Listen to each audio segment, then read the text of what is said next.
Good morning, John. So you might remember that when I was a little kid, I was diagnosed with a learning disability, a sensory dysfunction. Basically, sensory disorders are when you either have a hard time dealing with the information you have coming into you, or you have too much information, you're not getting enough information. And when I say information here, I'm talking about stuff coming into your senses. Not like stuff you're learning, but just everything coming at you all the time. If I'd been born 10 years later, I probably would have been additionally or alternately diagnosed with ADHD. I can't say for sure, of course, but when I was 7 years old, which is the average age for an ADHD diagnosis, attention deficit disorders just weren't being diagnosed or discussed as much. I definitely had symptoms that don't fit into the attention deficit box, but are sometimes overlapping conditions like mild dyslexia and motor control problems. On the other hand, I definitely do have some attention issues. Schedules can be really frustrating for me. I have a hard time being in the place where I'm supposed to be at the right time. Everyone who works with me can tell you that. I'm sorry, everyone. When I am able to focus on things, which is actually pretty frequently, I get really focused, and when I am forced to disengage from that focus, I get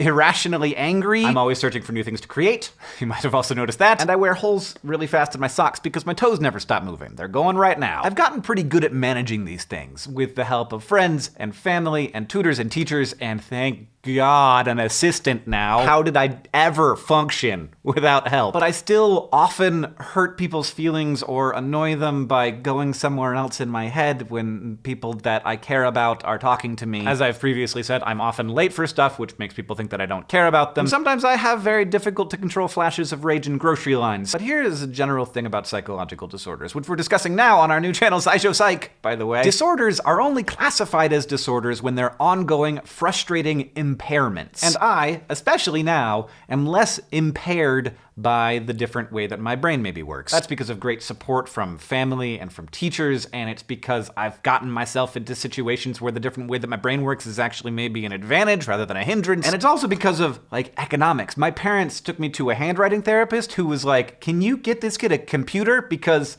he needs to learn how to type." Like, this person is a professional person who makes people write better, and they were like, "Get this child a computer." And the fact that getting a computer was an option for my family back in like the 80s, and that then I had this tool in my home that none of my other classmates had, that allowed me to develop a skill set that none of my other classmates had. All those things are huge. There's kind of two parts to minimizing the negative effects of your brain not working normal. Changing the environment to suit the brain, and then there's improving the functionality of the brain itself through things like medication or mindfulness or exercise. Because of the advantages I've had, I've been pretty successful at doing that first thing, which means I kind of maybe didn't ever have a hard enough time to look into the second thing. So do I have ADHD?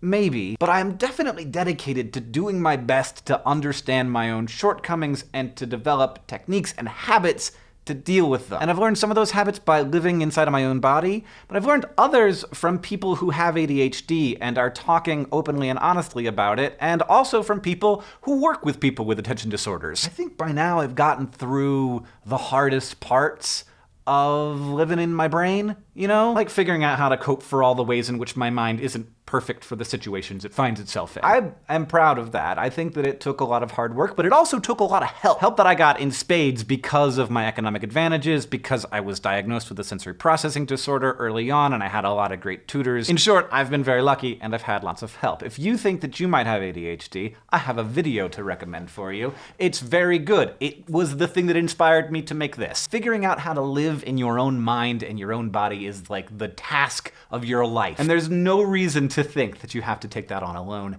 John, I'll see you on Tuesday. This, by the way, is the reason why there's blue paint all over my hoodie.